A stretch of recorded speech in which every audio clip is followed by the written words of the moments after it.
Hello friends, अस्सलाम वालेकुम। उम्मीद है आप सब खैरियत से हैं। मैं हूं नवीद पनाता और आज की वीडियो में हम डिस्कस करेंगे कि किस तरीके से आप अपने बिजनेस को गूगल के एआई ओवरव्यू में रैंक कर सकते हैं। वो क्या क्या तरीके होते हैं, बिलखुसूस कंटेंट के हवाले से अगर हम बात करें तो वैसे देखा जाए तो ये बहुत बड़ी अम्ब्रेला है। इसके अंदर काफ़ी सारी चीज़ें कवर होती है, लेकिन इस वक्त हम सिर्फ कंटेंट की हद तक बात करेंगे।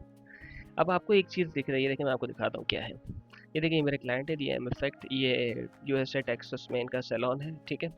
अब ये देखें, इनकी कहाँ पे रैंक कर रहे हैं, एआई ओवरव्यू में टॉप पे आ रहे हैं। मैंने सिर्फ इतना पूछा है कि भाई best semi permanent makeup salon Grey Point Texas में कौन सा है। इसके अलावा और भी उन्होंने दिखाए हैं, इसके अलावा इनके कंपैरेटर्स भी हैं। लेकिन एक तो यहाँ पर रेकमेंड हो रहा है, ये बहुत अच्छी बात है, और टॉप पे आ रहा है, ये भी एक बहुत अच्छी बात है, सही। बाकी इनकी वेबसाइट भी टॉप पे आ रही है। तो देखा जाए, पहला देखें येल्प है, फिर उसके बाद ये इनकी वेबसाइट है। इन शॉर्ट एक अच्छा सिनेरियो है इनका यहाँ पे। ये देखें, यहाँ लोकल पैक 3 में भी आ रहे हैं। मतलब अब और क्या ही चाहिए इसके बाद। ठीक है, तो जब इस तरीके से आप काम करते हैं, अच्छी प्रैक्टिसेस को फॉलो करते हैं, तो फिर रिजल्ट्स भी ऐसे आते हैं जो कि लॉन्ग टर्म पे सस्टेन करते हैं। वो कौन से तरीके हैं जनाब कि आपको अपनी वेबसाइट को गूगल एआई ओवरव्यू में शाइन कराने में हेल्प करते हैं। कंटेंट की अगर बात करें तो क्या किस तरीके से आप कंटेंट बना सकते हैं, वो कौन कौन सी जो यहाँ पे आपको दिख रहा होगा प्रैक्टिकल वेज जो होती हैं, वो क्या होती हैं। तो चले वन बाय वन देखते हैं इंशाल्लाह। अच्छा, इससे पहले आगे बढ़ूँ, एक रिक्वेस्ट है कि अगर आप मेरे चैनल पर नए हैं तो मेरे चैनल को सब्सक्राइब कर लें। मैं रेगुलरली इसी तरीके से एसईओ के हवाले से वीडियोस बनाता रहता हूँ, इन्फॉर्मेटिव कंटेंट देता रहता हूँ, ठीक है। तो आप मेरा चैनल सब्सक्राइब करेंगे तो मेरे लिए भी एक तरीके की मोटिवेशन रहेगी, ताकि मैं आपके लिए और इसी तरीके से इंशाल्लाह अज़ीज़ वीडियोस बनाता रहूँ। तो let's move on to the first point. आपने यूनिक कंटेंट प्रोवाइड करना है। पहला पॉइंट कंटेंट के अंदर है यूनिक। अब देखें, ये हम सबको भी पता है, प्लेजरिज्म का ज़माना तो गया, ठीक है। एक ज़माना होता था जब प्लेजरिज्म टूल्स बहुत चलते थे, लोग चेक करते थे कि आया कि भाई ये प्लेजराइज तो नहीं है कंटेंट। लेकिन अब ये वाली बात नहीं है। लेकिन फिर भी गूगल को ऐसा क्या लगा कि उसने कहा कि यूनिक रखेंगे कंटेंट, क्योंकि उसने, वैसे अगर आपकी गाइडलाइंस पढ़ेंगे तो उसने सिर्फ इतना कहा है कि यूनिक कंटेंट, लेकिन उसको जब डिस्क्राइब किया उसमें उसने खास तौर पर बताया कि unique content in terms of wordings नहीं है, ये पॉइंट ऑफ व्यू की बात हो रही है, ठीक है।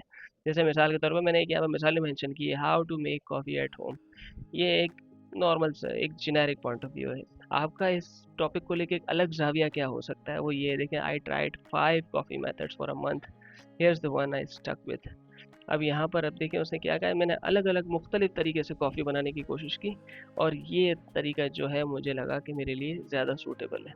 तो उसने अपना एक एक्सपीरियंस शेयर कर दिया, अपना एक अलग पॉइंट ऑफ व्यू शेयर किया। तो उस चीज़ को गूगल ज़्यादा प्रेफर करता है बनस्बत एक जनरल एडवाइस की। यहाँ पे कहना है general advice versus real first hand experience. तो ये जो फर्स्ट हैंड एक्सपीरियंस होता है ना, ये बहुत मैटर करता है, और इसी चीज़ की गूगल को ज़रूरत है अपने कंटेंट के अंदर, क्योंकि गूगल जो है ओवरऑल यूज़र जनरेटेड कंटेंट पे चलता है। तो यूज़र जनरेटेड कंटेंट जो है वो जितना हाई क्वालिटी का होगा, जितना रियल होगा, जितना यूनिक होगा, उसको लेवरेज भी उतना ही मिलेगा। नेक्स्ट पॉइंट पे मूव करते हैं, हमारा है create a non commodity content. अब ये बहुत, आपको शायद हो सकता है कि ये दोनों मिलते जुलते दिखें, लेकिन अब यहाँ पर एक चीज़ देखने वाली है। नॉन कमोडिटी कंटेंट किसे कहते हैं? एक तो जेनेरिक बिल्कुल जनरल नॉलेज होती है, जैसे 7 tips for first time home buyers. अभी किसी के लिए भी हो सकती है, ठीक है। लेकिन आपने यहाँ पर अपना पर्सनल एक्सपीरियंस कैसे डालेंगे, कि आपका अपना अपना एक एक्सपीरियंस क्या क्या रहा है इसके अंदर। अब यहाँ पर आपको अपना एक्सपीरियंस शेयर करना है, यूनिक एक्सपीरियंस विद प्रूफ कि भाई मैंने इस तरीके से किया और मुझे ये फ़ायदा हुआ, ठीक है, प्रॉपर तरीके से। तो उसको ज़्यादा लेवरेज मिलेगा बनस्बत इसके कि कोई भी आगे 10 टिप्स, 7 टिप्स, 20 टिप्स, इस तरीके से बहुत सारे आर्टिकल्स आपको मिल जाएंगे।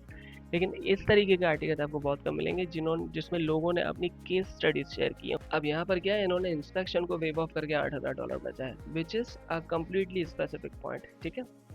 अब इसके अंदर क्या था, ये कोई जर्नल एडवाइस नहीं है, बंदे का अपना एक्सपीरियंस है, उसके अंदर आपको उसने अपनी केस स्टडी शेयर की है। तो इसको कहते हैं नॉन कमोडिटी कंटेंट, मतलब बिल्कुल जेनेरिक कंटेंट नहीं लिखना, आपने बहुत स्पेसिफिक अपने एक्सपीरियंस को शेयर करते हुए विद प्रूफ के भाई इस तरीके से मैंने किया और यहाँ पर ये चीज़ें हुई, ठीक है।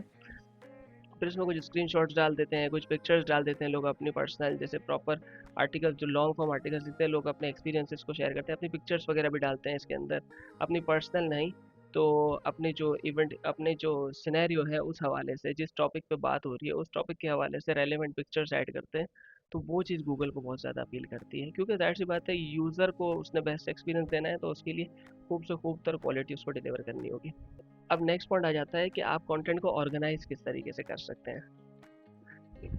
यहाँ पर आपको बहुत सारी चीज़ें इस पिक्चर को देख के क्लियर हो गई होंगी। काफ़ी सेल्फ एक्सप्लेनेटरी पिक्चर है ये, कि नॉर्मली लोग पहले पैराग्राफ्स बहुत ज़्यादा लिखते थे, अभी भी लिख लें, कोई इसमें हर्ज नहीं है, लेकिन ये है कि पैराग्राफ के अलावा टेक्सचुअल कंटेंट में और क्या क्या वैरायटी हो सकती है। आप बुलेट पॉइंटर्स डाल सकते हैं, आप टेबुलर फॉर्म में डाल सकते हैं, ठीक है। आप कार्ड्स बना सकते हैं, HTML कार्ड्स, उसके अंदर आप अपने कंटेंट को प्लेस कर सकते हैं छोटे छोटे चंक्स में।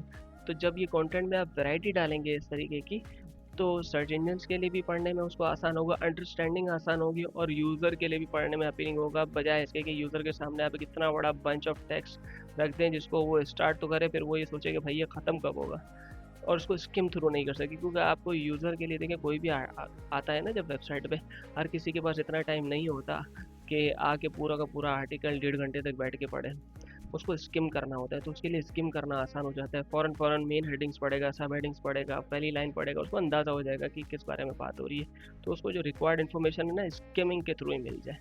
इसलिए ये बहुत इंपॉर्टेंट है कंटेंट के अंदर वैरायटी रखना।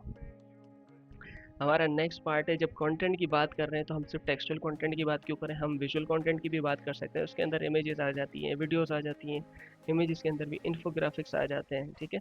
तो इस तरीके की चीज़ों को भी कंटेंट में ऐड करना ज़रूरी है, ताकि कंटेंट के अंदर टेक्सचुअल के साथ साथ विजुअल एलिमेंट भी हो, वैरायटी ऐड हो, ताकि ज़्यादा अपीलिंग भी हो। और ऑब्वियसली सर्च इंजन्स के लिए भी ये बेटर होता है, क्योंकि जब आप इतनी वैरायटी ऑफर करते हैं तो सर्च इंजन आपके कंटेंट को प्रेफर करते हैं, ना सिर्फ ऑर्गेनिक के लिए बल्कि AI ओवरव्यू के लिए भी।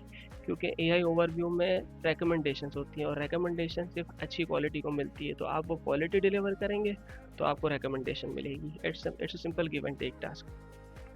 नेक्स्ट आ जाते हैं हमारा focus on users, don't overdo it. अब ये बड़ी मज़ेदार चीज़ है, इसको समझना ज़रूरी है। अच्छा, हमारी इंडस्ट्री में पहले क्या प्रैक्टिस होती थी, और वो अभी भी कुछ हद तक कहीं कहीं हो रही है, खास करके एफिलिएट वेबसाइट्स में ये बहुत ज़्यादा होती है। लोग क्या करते हैं कि जो अमेजोन के एफिलिएट के आर्टिकल्स जो लिखते हैं, तो वो सेमरेज से कीवर्ड्स निकालते हैं, और फिर 10 कीवर्ड जिनका मतलब एक ही हो, लेकिन उस टॉपिक पे स्पेसिफिकली उनको अपने आप को शो कराना होता था टू गेट मोर क्लिक्स। तो क्या करते थे, अब देखिए, हर कीवर्ड के लिए अलग अलग आर्टिकल लिख देते थे, हालांकि सब जगह बात एक ही हो रही है। जैसे फॉर एग्जांपल मैं आपसे बात करूं कि मेरा नाम नवीद है, नवीद मेरा नाम है, मैं नवीद हूँ, इन तीनों का मतलब एक ही है कि भाई मेरा नाम नवीद है, ठीक है। इतनी सिंपल सी बात है। अब यहाँ पर भी क्या है, लेफ्ट साइड पे क्या चल रहा है, best coffee maker, top coffee machines, coffee maker guide, how to pick a coffee maker, coffee machine tips. देखिए सब मतलब सबका एक ही है। अब इन सबको केटर करने के लिए एग्जैक्ट मैच के नाम पे आप 5 अलग अलग पेजेस बनाएंगे, या सिर्फ एक आर्टिकल लिखेंगे, best coffee makers a complete guide. इसके अंदर ये सारी चीज़ें कवर हो जाएंगी। इसके अंदर आपके कॉफ़ी मेकर आ जाएंगी, कॉफ़ी मशीन के बारे में आ जाएगी, coffee how to pick a coffee maker देख के आपने इसके अंदर कॉफ़ी मशीन्स को लिस्ट डाउन कर दिया। फिर इसके बाद हाउ टू पिक का इसके अंदर गाइड्स आ गई कि आप किस तरीके से पिक कर सकते हैं। फिर एक क्विक टिप्स भी डाल सकते हैं आप। एक पूरा टॉपिकली अथॉरिटेटिव आर्टिकल आप बना सकते हैं, एक अच्छा खासा लॉन्ग फॉर्म, जो कि गूगल भी प्रेफर करेगा और यूज़र के लिए भी यूज़फुल है, ठीक है। तो अप्रोच ऐसी रखनी है। आपने 5 अलग अलग जुमले जिनका मतलब एक ही है, 5 अलग अलग कीवर्ड्स जिनका मतलब एक ही है, उनके लिए 5 अलग अलग आर्टिकल्स नहीं लिखने हैं, उनके लिए 5 अलग अलग पेजेस नहीं बनाने। एक जामे तौर पे आपको एक चीज़ को कैटर करना है, उसके अंदर सारी चीज़ें कवर करनी है। That's very very important. और ये बहुत लोग गलतियाँ करते हैं, इसलिए बहुत लोग की वेबसाइट में कैनिबलाइजेशन के बहुत सारे इश्यूज आते हैं, और अपने ही वेबसाइट के पेजेस आपस में टॉप में compete कर रहे होते हैं, और फिर एक आध को हटाना पड़ता है, और वो नहीं भी हटाते तो गूगल हटा देता है। उसे पता है कि भाई दोनों का मतलब एक ही है, तो एक को तो मैं हटा ही देता हूँ। और कभी कभी इससे ये भी नुकसान होता है कि आपका कंटेंट डाइल्यूशन हो जाता है, और आपके कंटेंट में रेलेवेंस की प्रॉब्लम होती है। तो फिर इससे क्या है, आपकी एसईओ रैंकिंग में फ़र्क आता है। तो इन दी एंड ये किसी भी सूरत फ़ायदेमंद नहीं है, उल्टा आप अपने लिए मेहनतें बढ़ाते हैं, ठीक है, और आपको इससे रिजल्ट कुछ भी नहीं मिलता। तो बेहतर यही है कि कम करें, अच्छा करें, ठीक है। ज़्यादा करके कंफ्यूज करने से बेहतर है कम करके अच्छा कर लें। अब आ जाता है जनाब हमारा लास्ट पार्ट, वो है hold AI content to real standards. देखें, एआई कंटेंट लिखने में कोई बुरी बात नहीं है, ठीक है। अभी भी आप गूगल पे, मैं आपको अभी लिख के बताता हूँ, मैं आपको अभी चेक कराता हूँ। ये देखें, does AI content rank on Google. ये देखें भैया, अभी चेक कर लीजिए। Yes, AI generate content can rank well, Google does not penalize content simply because it is created by artificial intelligence, it is a search engine does not automatically reward it either. फौरन reward भी नहीं करेगा, उसके लिए कुछ तरीके हैं वो क्या है। मैंने पिछली वीडियो में बहुत इसको क्लियरली डिटेल में बताया है कि content Google ranks content based on whether it's helpful, original, original in terms of, हमारा पहला पॉइंट क्या था, ओरिजिनल मतलब यूनिक, यूनिक मतलब unique point of view, unique wording की बात नहीं हो रही, यूनिक पॉइंट ऑफ व्यू की बात हो रही है, ठीक है। अब इसका मतलब ये नहीं कि कॉपी पेस्ट करना शुरू कर दो, वो मकसद भी नहीं था। Unique edge in unique point of view, ठीक है। पॉइंट ऑफ व्यू यूनिक होगा तो ऑब्वियसली वर्डिंग्स खुद ब खुद ही अलग हो जाएंगी। और सबसे इंपॉर्टेंट चीज, डेमोन्स्ट्रेट्स EEAT, एक्सपीरियंस, एक्सपर्टीज, अथॉरिटेटिवनेस और ट्रस्टवर्दीनेस, ये चार चीज़ें होना बहुत ज़रूरी है, ठीक है। Unedited, mass-produced AI content often fails these standards and risk penalties under Google spam and scaled content abuse policies. क्या कहा है यहाँ पे, publishing 50 AI generated blog posts with no edits और फैक्ट चेकिंग।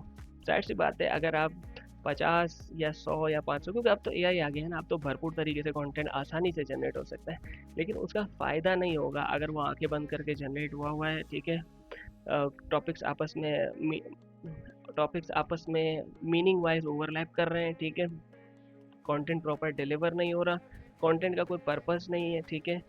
इस तरीके के एआई कंटेंट जो बिल्कुल प्लान्ड आउट नहीं हो, जिसमें कोई डेप्थ नहीं हो, जिसका कोई मकसद नहीं हो, बस आंखें बंद करके बल्क पब्लिशिंग की गई है, ऐसे कंटेंट को गूगल बिल्कुल भी अप्रिशिएट नहीं करेगा, इनफैक्ट पिनलाइज करेगा, ठीक है।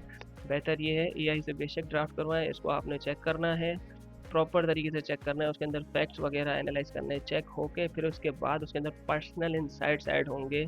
फिर बेशक आप पर्सनल इंसाइट्स एआई को बता दें, भाई मेरी ये इंसिडेंट है, ये इसके अंदर ऐड कर दो, वो कर देगा, लेकिन ये सारी चीज़ें ऐड करके फिर इसके बाद आपका कंटेंट एक क्वालिटी देगा।